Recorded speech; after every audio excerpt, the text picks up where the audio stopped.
Ya. Banyak loh ibu-ibu, ya, banyak loh ibu-ibu gara-gara ketemu sama temannya nggak sholat. Bukan ibu-ibu yang di sini, ya, keasyikan ngobrol nggak sholat, gara-gara takut hilang bedak sama lipstiknya tak sholat. Udahlah nanti aja setelah pulang ke rumah katanya. Pas mau pulang macet pula jalanan, habis waktu sholat. Udah deh saya qadha aja. Tidak berlaku itu. Itu namanya orang yang dengan sengaja menyanyiakan sholat. Gara-gara apa? Temannya. Sudah pulang ke rumah, apakah bisa khusyuk? Tidak bisa. Kenapa? Masih sibuk teleponan. Nah ini kita di zaman sekarang ini kan, entah ngomongin apa aja bisa nelpon 2 jam begitu. Curhat-curhatan gak jelas begitu. Urusan dapurnya dicurhatkan ke temannya, urusan piringnya dicurhatkan ke temannya begitu. Urusan anaknya sekolah curhat berjam-jam ke temannya, habis waktu. Itu baru nelponnya, belum lagi di grup WhatsApp-nya, belum lagi chat-chatannya, habis semua. Nah, kenapa ahli-ahli ibadah itu yang benar-benar ingin mengabdi kepada Allah, mereka mengambil jarak dari manusia? Annahum yashghalunaka an ibadatillah. Karena kalau kebanyakan gaul, ya, mereka akan sibukkan kita dari beribadah kepada Allah. Ya, sibuk dengan mereka, akhirnya habis waktu kita, tidak bernilai ibadah sama sekali. Makanya dalam Islam itu kita bukan cuma dilarang dari melakukan yang haram, tapi kita juga perlu meninggalkan hal-hal yang pada dasarnya mungkin tidak dosa, tapi kalau tidak ada artinya, tidak menambah ibadah kita, itu dianjurkan kita untuk meninggalkannya. Mungkin ada sebahagian orang mengatakan, apa salahnya ngobrol, apa salahnya ngumpul-ngumpul. Memang kalau ditanya dosanya, selagi mana tidak menggibah, selagi mana tidak menyakitin orang, memang sih nggak dosa. Tapi pertama, kadang-kadang apa yang dilakukan itu tidak memberi manfaat apa-apa, hanya buang-buang waktu. Yang kedua, jelas-jelas di situ perbuatan itu telah membuat kita lalai dari beribadah. Makanya Nabi mengatakan, min husnil Islam, min husni islamil mar'i tarkuhu ma la ya'ni. Salah satu tanda bagusnya keislaman seseorang itu, dia meninggalkan hal-hal yang tidak bermanfaat. Dia tidak menghabiskan waktunya untuk hal-hal yang tidak bermanfaat. Dijaga betul waktu itu. Seluruh waktunya diisi dengan hal-hal yang manfaat. Kenapa? Karena mereka tahu kesempatan ibadah ini enggak lama. Kesempatan kita beribadah ini cuma sebentar loh. Allah Ta'ala sebut di dalam Quran, nanti di akhirat kita akan sadar bahwa ternyata saat kita di dunia ini cuma tinggal seperti 1 jam dari siang. Kata Allah dalam Quran, lam yalbasu illa sa'atam min nahar.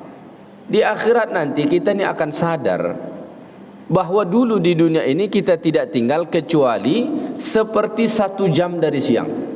Walaupun mungkin sekarang dalam hitungan kita, oh sudah sekian puluh tahun saya hidup, umur saya sudah sekian puluh tahun, itu hitungan kita sekarang. Nanti di akhirat, setelah kita berada dalam suasana padang mahsyar, hitungan waktu di akhirat, maka kita akan sadar, dulu kami cuma 1 jam, seperti 1 jam dari siang saja tinggal di dunia dulu. Maka kesempatan kita itu enggak banyak. Lalu kalau masih kita sibuk buang-buang waktu, ya kan? Kebanyakan gaul, kapan lagi kita untuk beribadah? Berapa yang bisa kita kumpulkan bekal kita menuju akhirat? Hakikat dunia ini kan sesungguhnya kesempatan yang Allah Ta'ala beri untuk menyiapkan bekal kita di akhirat. Itu saja hakikat dunia ini. Cuma kita seringkali lupa akan hakikat dunia ini, sehingga seolah-olah dunia ini adalah tempat kita menetap, padahal cuma sekedar persinggahan. Bukti bahwa sering kita lalai dari hakikat dunia bahwa cuma persinggahan sementara, kita ingin membangun segala-galanya di atas dunia ini. Rumah kita ingin bangun sebagus-bagusnya, harta kita ingin kita kumpulkan sebanyak-banyaknya. Itu semua isyarat seolah-olah kita akan hidup selamanya di atas dunia ini, padahal enggak. Kita hanya tinggal sementara. Sampai masanya apapun yang kita miliki kita akan tinggalkan. Makanya Jibril pernah datang kepada Nabi menyampaikan beberapa nasihat. Salah satu nasihat Jibril itu, kata Jibril ke Nabi, wahbib man syi'ta fa innaka mufariquhu. Cintailah apa saja yang ingin kamu cintai di dunia ini, mau orang, mau harta, mau kerja, mau apa saja, tapi ingat kau akan berpisah dengannya. Cintailah pasanganmu, kau akan berpisah dengannya. Cintailah anak-anakmu, kau akan berpisah dengannya. Cintailah harta benda yang kau miliki, kau juga akan berpisah dengannya. Cintailah pekerjaanmu, profesimu, kau juga akan meninggalkannya. Tidak ada satu yang kekal bersama kita kecuali satu. Apa dia? Amal. Itu saja. Makanya dalam hadis Nabi mengatakan yatsba'ul mayyit salasah. Saat kita mati, tiga yang mengiringi kita: keluarga, harta, dan amal. Tapi dua akan kembali. Keluarga akan kembali. Tak ada satu pun yang mau tinggal bersama kita di liang lahat itu. Tidak ada satu pun. Harta juga begitu, akan dibawa pulang semua. Enggak akan ada satu ahli waris yang rela harta kita dimasukkan ke liang lahat. Ibu misalnya punya emas sampai 1 kilo. Kalau ibu mati, ahli waris enggak akan biarkan itu dimasukkan ke liang lahat, emas 1 kilo. Dan kalau dimasukkan, malam nanti ada yang bongkar itu kubur. Lalu apa yang kekal bersama kita? Wa yabqa ma'ahu wahid. Satu saja yang kekal. Wahid, satu saja yang kekal dengan kita. Ya? Apa itu yang satu itu? Amal. Amal kita saja yang akan kekal membersamai kita. Enggak ada yang lain dari itu. Ya. Jadi ini alasan utama, alasan pertama kata Al-Ghazali, kenapa kita dalam beribadah ini, kalau memang kita pengen sungguh-sungguh ibadah, harus mengambil jarak dari manusia. Jangan kebanyakan gaul, karena mereka akan menyibukkan kita dari ibadah. Ya. Ala ma hukiya an ba'dihim annahu qala. Ada kisah yang disebutkan oleh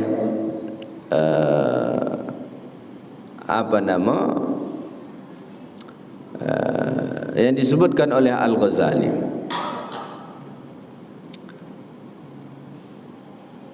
Kata beliau, marartu bi jama'atin yataramawna wa wahidun jalisun ba'idun minhum. Saya berjalan melewati sekelompok orang yang sedang berlomba melempar. Ya, jadi semacam ada pertandingan begitu. Pertandingannya melempar. Ngumpullah ramai orang di situ. Wa wahidun jalisun ba'idun minhum. Kemudian ada seseorang yang duduk jauh dari mereka. Jadi di sini misalnya ada sekelompok orang ramai sedang asik berlomba melempar tadi, agak jauh dari tempat itu ada seseorang duduk di situ. Fa aradtu an ukallimahu.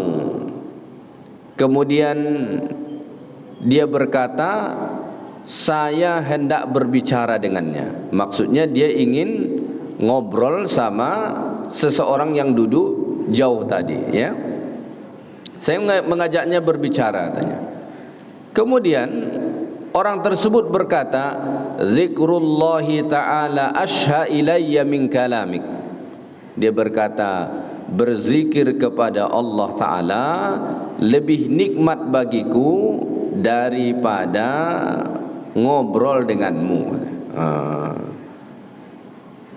Berzikir kepada Allah lebih aku sukai, lebih asyik bagiku ketimbang ngobrol dengan kamu. Ya. Fakultu anta wahdak. Kemudian aku bertanya, kamu cuma sendiri?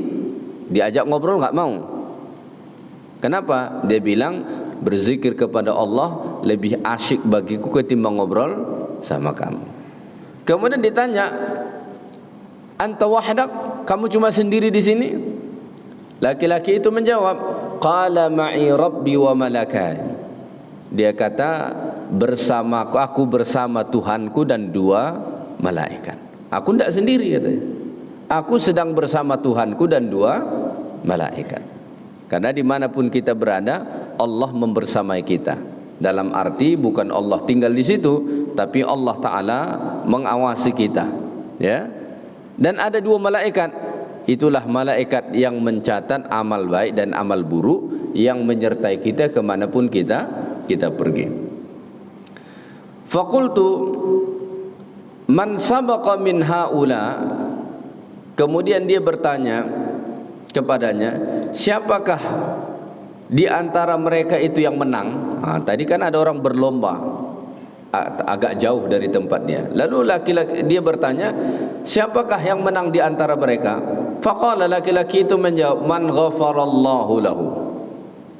Orang yang mendapat ampunan Allah itulah yang menang. Bukan yang lemparannya paling bagus, tapi orang yang mendapat ampunan dari Allah. Ya. Fakultu, kemudian saya bertanya lagi, aina tariq, mana jalan? Wa asyara biyadihi ila sama. Kemudian dia isyaratkan dengan tangan dia menunjuk ke langit. Ini jalannya. Ya. Wa qama wa tarakani. Kemudian akhirnya laki-laki tadi berdiri dan tinggalkan aku. Enggak direspon sama sekali. Ya. Mau diajak ngobrol dia bilang, berzikir kepada Allah lebih asyik bagiku ketimbang ngobrol dengan kamu, dia kata. Ya. Kemudian kamu sendiri? Dia jawab, saya bersama Tuhanku dan 2 malaikat katanya. Kemudian ditanya, siapa yang menang dari mereka? Dia jawab, orang yang mendapat ampunan Allah. Kemudian dia tanya, mana jalan? Dia tunjukkan ke arah langit. Akhirnya orang tadi waqama wa tarakani, dia berdiri dan tinggalkan aku katanya. Ya. Waqala, kemudian sebelum laki-laki itu meninggalkan dia, ahli ibadah tadi berkata, aktsaru khalqika anka syaghil. Dia berkata, ya, kebanyakan makhluk itu memalingkan aku dari mengingatmu. Dia berkata, aktsaru khalqika, kebanyakan makhlukmu, manusia itu ya Allah, hambamu itu, anka syaghil, menyibukkanku dari engkau. Ya.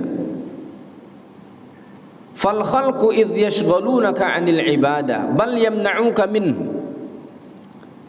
Manusia ini bukan cuma menyibukkan kita beribadah, tapi menghalangi kita. Kalau menyibukkan kita dari beribadah, mungkin masih ada kesempatan kita untuk ibadah, curi-curi waktu begitu. Tapi manusia ini, ya, tentu tidak semua, tapi banyak yang begitu. Bukan cuma menyibukkan kita dari beribadah, bahkan bisa menghalangi kita ibadah. Lagi asyik-asyiknya ngobrol nih, masuk waktu sholat, yuk sholat dulu yuk. Alah, tunggulah dulu, kopi baru dipesan, kok tiba-tiba pergi sholat? Ngobrol dulu. Dia menghalang kita untuk ibadah. Bahkan ada yang lebih fatal dari itu lagi. Sanggup dia menghalang kita dari sholat misalnya, sanggup menghalang kita dari ibadah. Mungkin kita belum ketemu teman yang begitu, tapi orang yang begitu itu ada. Ngapainlah kamu sholat? Pas temannya sholat diketawain begitu. Ya, ada orang begitu. Nah, makanya manusia itu idh yashghalunaka 'anil ibadah, mereka menyibukkan kamu dari melakukan ibadah, bal yamna'uka minha, bahkan mereka menghalangimu dari beribadah, ya. Bal yuqi'unaka fi syarri wal halak, lebih dari itu mereka akan menjatuhkanmu kepada keburukan dan kebinasaan. Dia ajak buat dosa, dia ajak buat maksiat. Nah, makanya manusia ini ada yang wataknya seperti setan.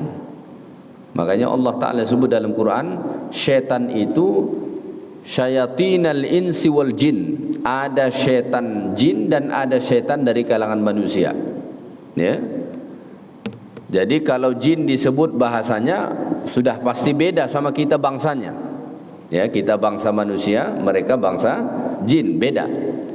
Tapi kalau disebut setan, itu ada yang berasal dari bangsa jin dan ada yang berasal dari bangsa manusia. Makanya kebanyakan ulama mengatakan setan itu bukan makhluk tertentu, tapi lebih kepada sifat dan watak.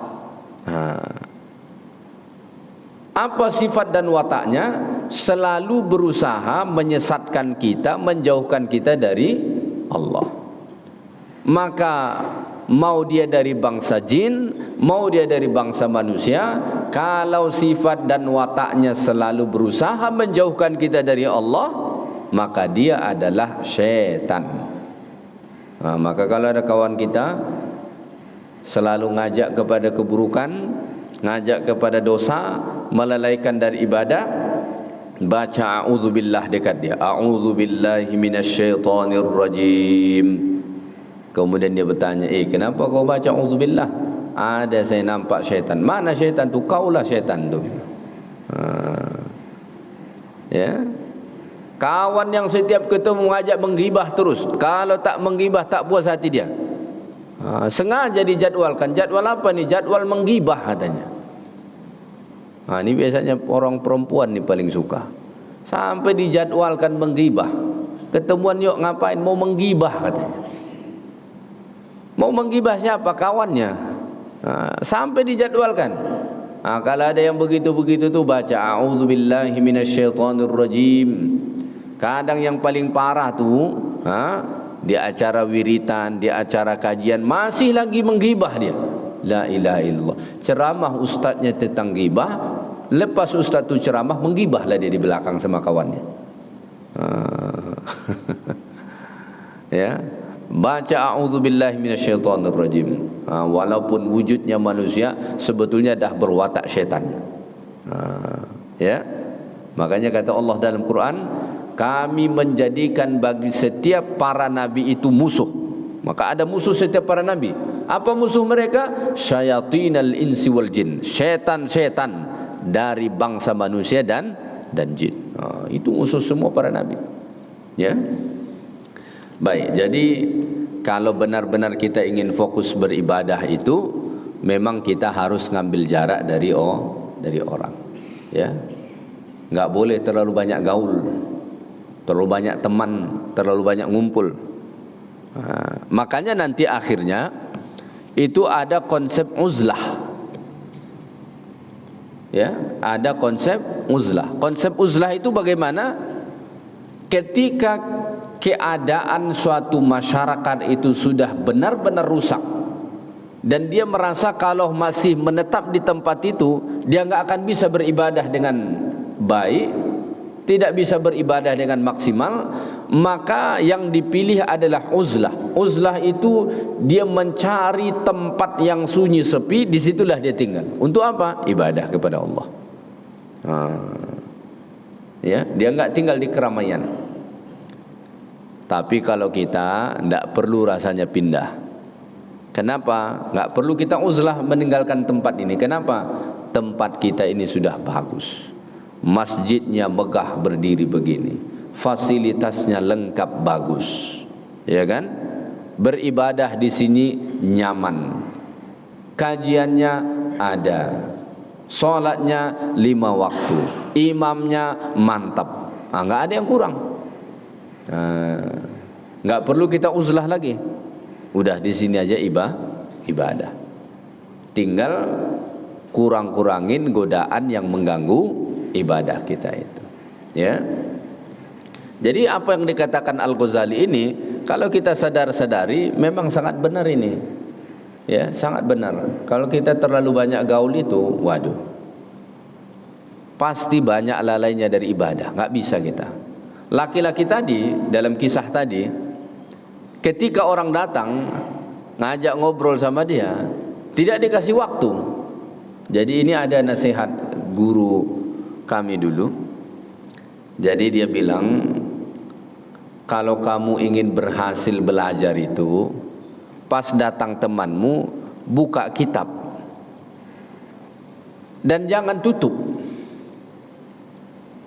terusin aja membaca. Dia ngomong 10, jawab 1, 2. Tak lama setelah itu pulang dia tuh. Tapi kalau temanmu datang, kamu tutup kitabmu dan kamu simpan, sudah selesai itu. 1 jam tuh baru selesai obrolan. Laki-laki ini tadi dalam kisah ini di-cut langsung sama dia. Ketika diajak mengobrol langsung dia bilang, berzikir kepada Allah lebih aku sukai ketimbang ngobrol sama kamu. Tapi kalau ini jawaban kita beri kepada orang di masyarakat kita, mungkin kita yang dibully nih. Ya. Tapi mungkin lebih diplomatis lah. Kita nggak harus ngomong begitu. Ya. Mungkin bisa kita pilih cara yang lain untuk setidaknya memperpendek masa kita ngobrol sama orang. Apalagi terasa obrolan itu tidaklah begitu penting. Obrolannya tentang apa? Nomor 1 atau nomor 2? Nomor 1 atau nomor 2? Atau nomor 3? Atau nomor 4? Atau nomor 5? Politik. Ya. Siapapun yang menang di antara mereka, ya kita ini lebih kurang gini-gini aja. Nggak lebih-lebih juga. Nggak akan ada yang bisa menyulap Pekanbaru ini tiba-tiba jadi seperti Singapura. Nggak ada itu. Nggak akan terjadi itu, percayalah. Jadi tidak perlu kita menghabiskan waktu kita terlalu banyak untuk nggak mungkin. Kenapa? Anggarannya kecil. Ya kan? Anggarannya kecil, nggak banyak anggarannya. Memperbaiki jalan aja cukup tak cukup, bukan cukup tak cukup, memang tak cukup kan gitu kan. Membereskan banjirnya pun mungkin tak cukup, makanya tak beres-beres kan begitu. Jadi biasa-biasa saja. Nggak usah habiskan energi untuk itu, apalagi sampai mengganggu ibadah. Ya, kalau obrolannya cuma-cuma begitu, sudah kasih waktu 5 menit selesai. Nggak usah diperpanjang. Ya, kasih waktu 5 menit udah selesai. Bilang saya masih ada kesibukan, masih ada kerja. Nah, bisa kita sebut begitu. Jangan pula sebut seperti yang disebut dalam hikayat ini. Berzikir kepada Allah lebih asyik bagiku ketimbang ngobrol sama kamu. Waduh, itu viral kita satu komplek tuh, ya kan? Jadi obrolan orang pula kita tuh, yang lebih inilah, lebih diplomatis lah, ya. Mungkin kita sebut, saya masih ada kegiatan, saya masih ada kesibukan, mohon maaf, ya begitu. Kasih waktu 5 menit, oke lah itu. Bukan berarti kita sombong, itu kita sudah merespon. Tapi jangan terlalu lama, 5 menit. Baik.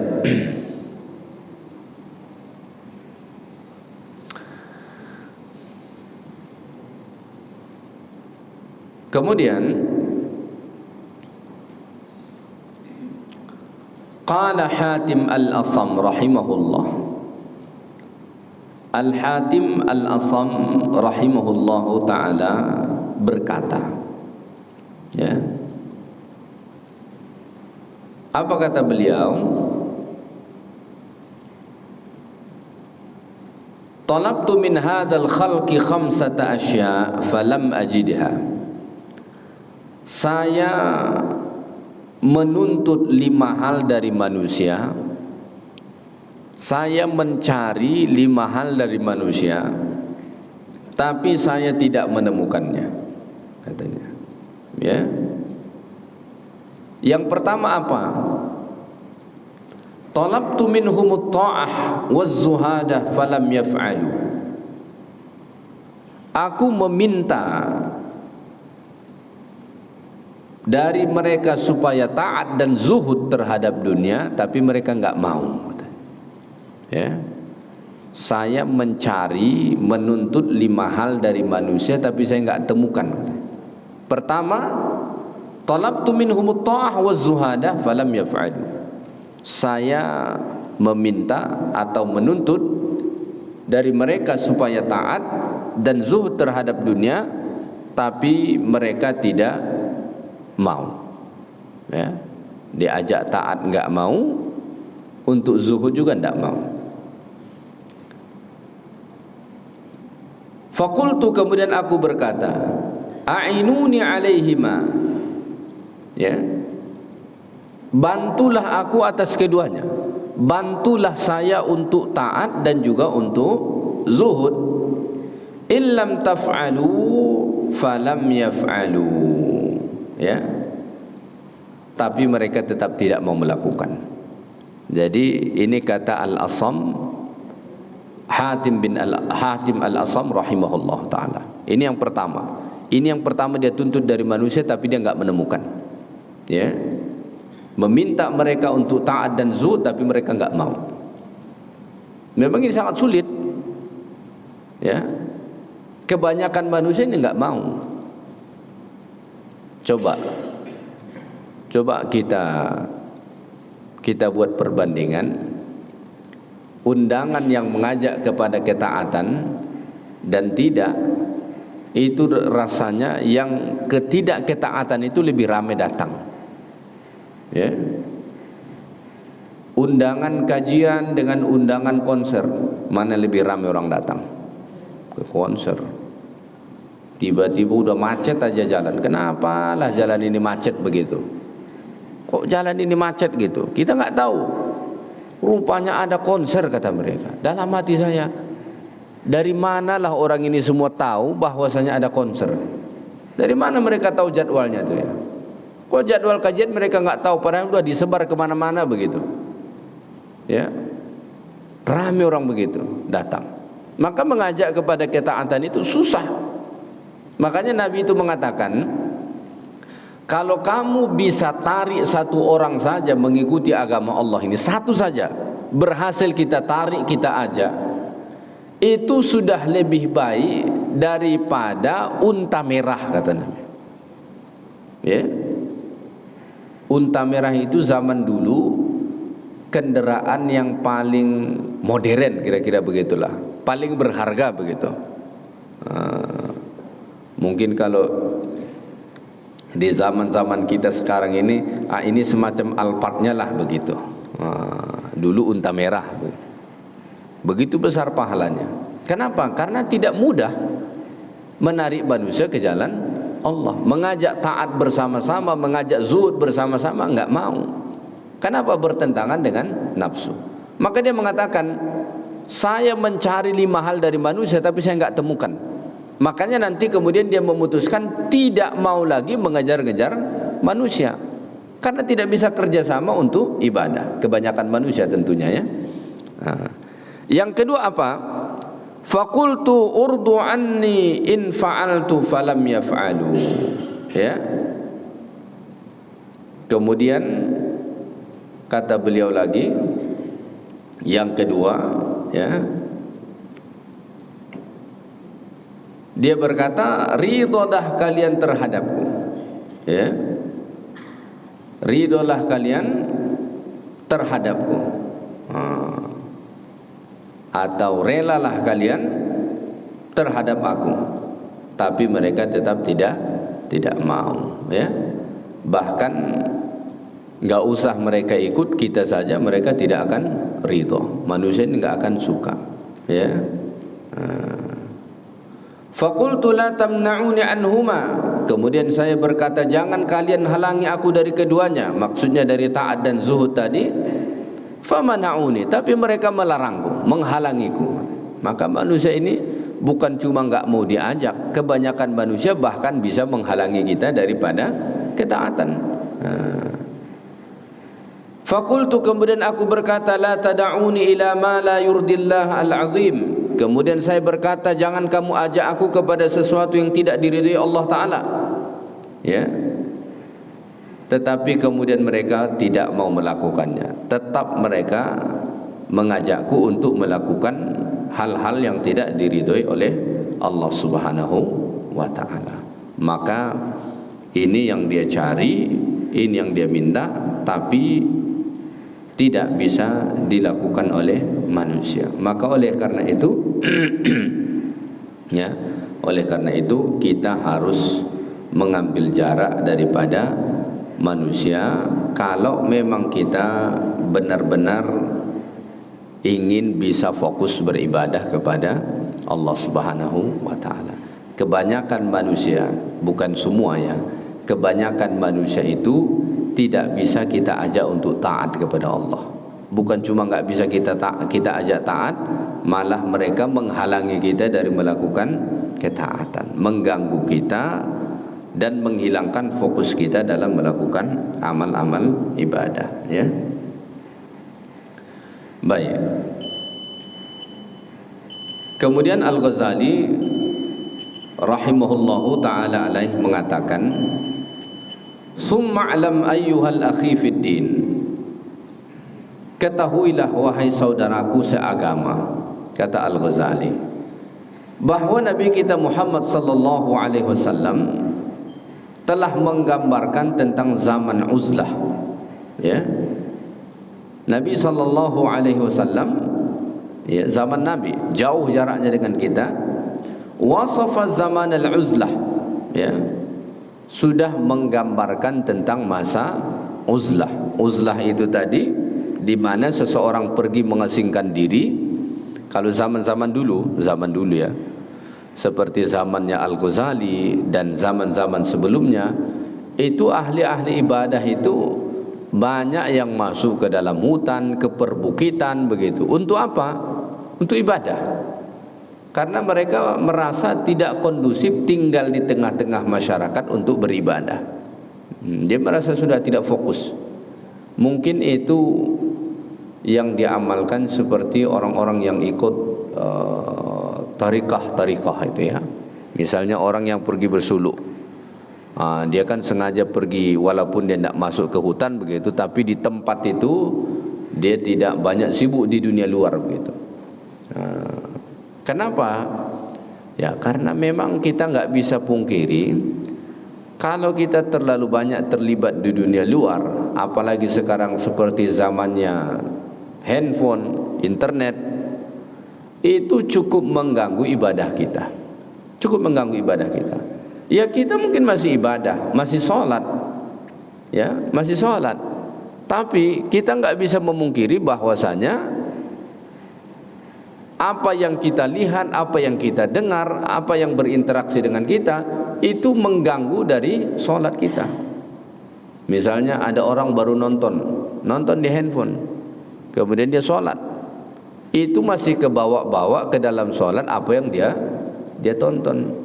Mungkin dia masih terfikir, mungkin dia terbayang, mungkin dia teringat, ya. Kalau yang ditonton itu menjengkelkan, mungkin dia masih jengkel bawaannya begitu. Akhirnya kualitas ibadah kita itu sangat rendah.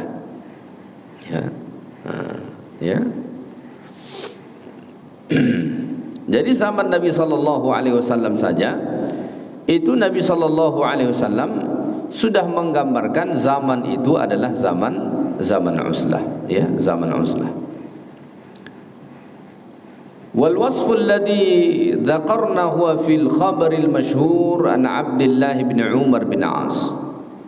Ada riwayat daripada Abdullah bin Amr bin As radhiyallahu taala anhum, ya, sahabat Nabi Muhammad sallallahu alaihi wasallam, ya. Apa kata beliau? Annahu qala bainama nahnu haula Rasulillah sallallahu alaihi wasallam idz dzakara al-fitnah. Suatu hari kami duduk di sisi Nabi sallallahu alaihi wasallam, di sekeliling Nabi. Tiba-tiba Nabi menyebutkan tentang fitnah. Tentu fitnah terhadap agama ini. Ya. Maka kata Nabi, idza ra'aitumun nasa marajat uhuduhum wa khaffat amanatuhum wa kanu hakadha wa shabbaka baina asabi'ihi qultu ma asna'u inda dhalika ja'alani Allahu fidak qala ilzam baitak wamlik 'alayka lisanak wa khudh ma ta'rif wa da' ma tunkir wa 'alayka bi amril khassah wa da' anka amral 'ammah. Ya. Kata Nabi sallallahu alaihi wasallam, Nabi menyebutkan tentang fitnah itu. Ya, kalau kita betul-betul perhatikan hadis Nabi ini, fitnah itu rasanya terjadi sekarang, ya.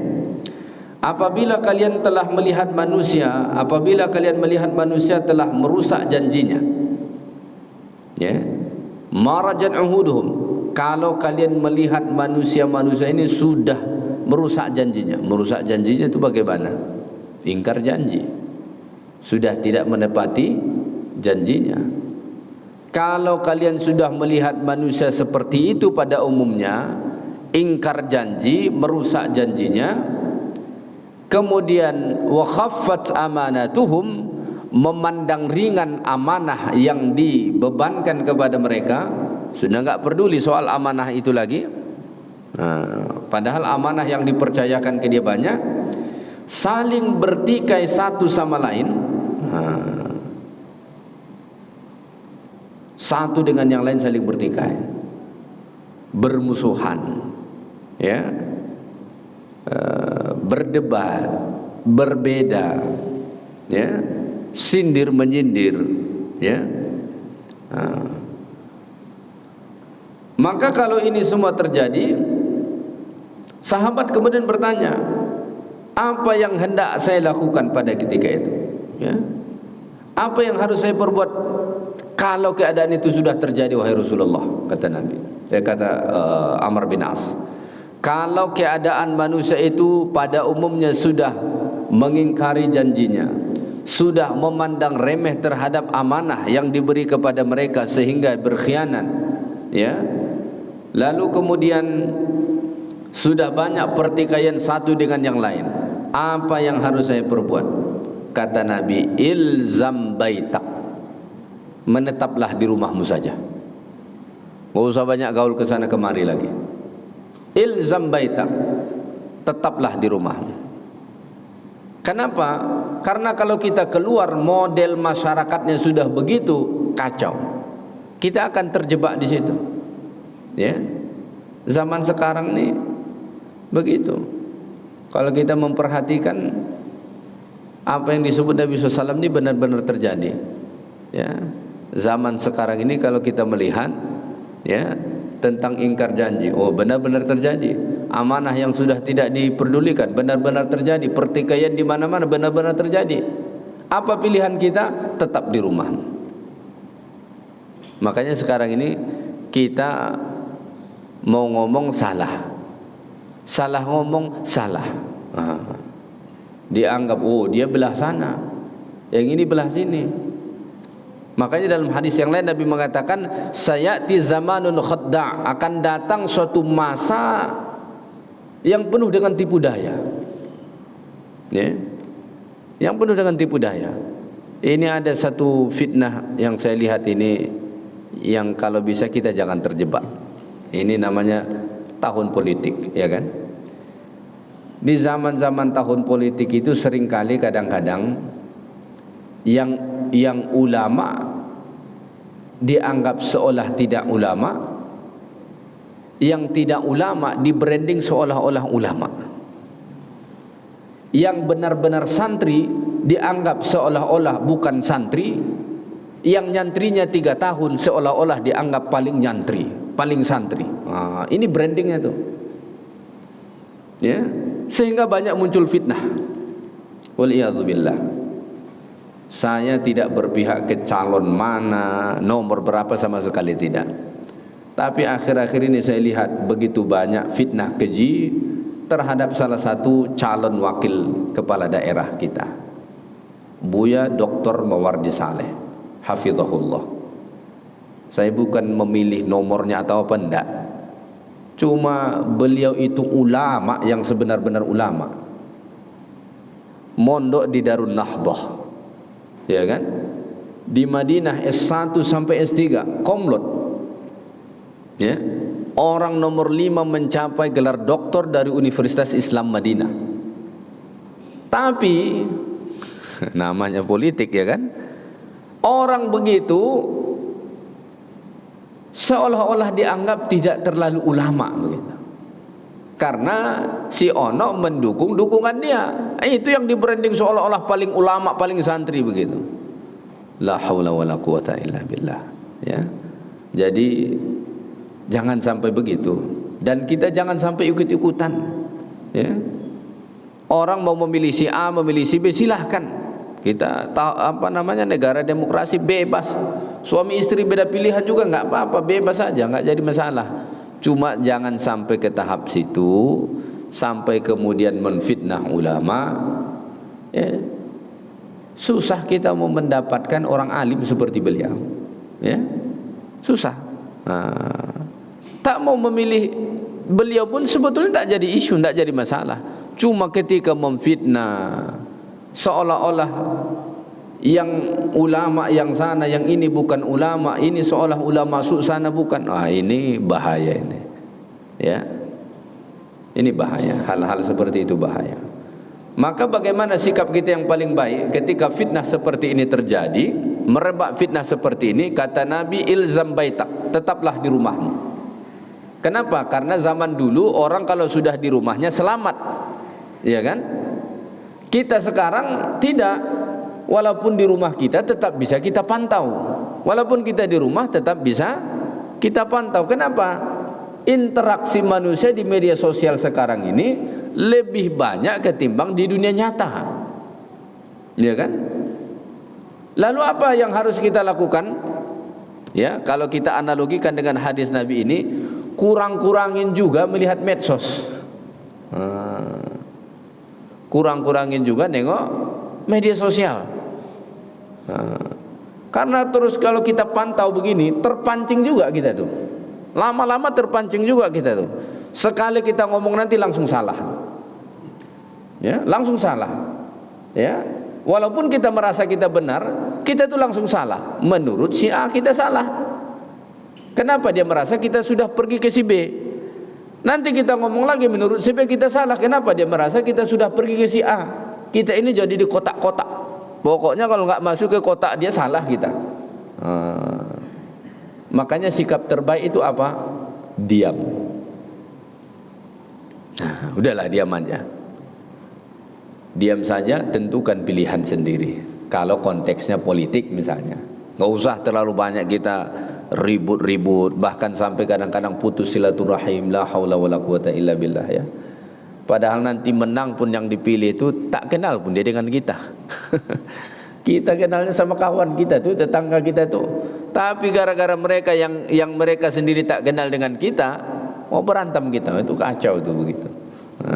Maka ilzam baitak, tetaplah di rumahmu, kurangi interaksi sosial. Kenapa? Karena masyarakatnya sudah rusak kalau begitu. Janji sudah tidak dijaga, amanah sudah tidak dijaga, pertikaian di mana-mana, perdebatan di mana-mana. Sekarang ini kan kalau kita pantau isinya debat semua. Di media sosial berdebat, di dunia nyata juga berdebat begitu. Maka sikap terbaik saat itu tahan diri, ya, banyak-banyakin di rumah. Kalau zaman kita sekarang kurang-kurangin juga medsosnya. Ya. Lalu bagaimana? Ambillah apa yang kau tahu. Apa yang kita tahu, ambil, amalkan, ya. Dan tinggalkan apa yang hatimu menolaknya. Apa yang kita rasa hati kita menolaknya, tinggalkan. Juga hendaknya engkau memperhatikan urusan pribadimu dan tinggalkan urusan masyarakat pada umumnya. Jadi kalau sudah begitu modelnya, udah urus diri sendiri, jangan terlalu banyak ngurusin orang lain lagi. Kenapa? Zamannya sudah rusak. Jadi ada hadis Nabi SAW mengatakan, tidaklah datang masa setelahmu kecuali masa itu lebih buruk. Maksudnya begini, Nabi itu kan mengatakan khairul quruni qarni summal ladina yalunahum summal ladina yalunahum. Sebaik-baik masa adalah masaku, zaman Nabi. Kemudian masa setelahku yaitu masa sahabat. Kemudian masa setelahku yaitu masa tabi'in. Inilah 3 masa yang paling baik. Zaman Nabi, zaman sahabat, zaman tabi'in. Setelahnya semakin lama semakin buruk, semakin lama semakin buruk. Ya. Maka zaman setelah kita ini, kalau kita merasa misalnya zaman kita ini udah buruk, udah jelek, pasti zaman setelah kita ini lebih buruk lagi. Kalau pada zaman ini kita merasa sudah sulit beribadah, ketahuilah zaman setelah kita ini lebih sulit lagi. Makanya itu para ulama mengatakan, kalau ada kesempatan beribadah sekarang, lakukan. Jangan katakan nanti. Kenapa? Nanti itu lebih sulit untuk beribadah ketimbang sekarang. Walaupun misalnya sekarang kita merasa sulit nih, berat ini, ketahuilah nanti itu pasti lebih berat daripada sekarang. Karena tidaklah datang masa, tidaklah datang zaman, kecuali zaman yang akan datang itu lebih buruk daripada zaman sebelum, khususnya dalam konteks ibadah. Makanya ini isyarat Nabi untuk melakukan uzlah, mengasingkan diri dari manusia ketika manusia itu sudah rusak. Karena ketika manusia sudah rusak, masyarakat sudah rusak, maka tidak bisa membantu kita untuk ibadah, malah mereka akan menyibukkan, mengganggu kita dari melakukan ibadah kepada Allah. Ya, jadi ini tantangan atau godaan yang kedua dalam beribadah, yaitu manusia. Maka kalau bergaul pun pilih-pilih betul yang bisa membantu kita untuk taat. Jangan sampai bergaul dengan orang yang justru mengganggu kita dari beribadah, menyibukkan kita, mengurangkan ibadah kita, mengganggu fokus kita. Jangan. Ya. Baik, itu saja kajian kita pada subuh ini. Insyaallah kita sambung pula pada kuliah yang akan datang. Subhanakallahumma bihamdik asyhadu an la ilaha illa anta astaghfiruka wa atubu ilaik. Assalamualaikum warahmatullahi wabarakatuh.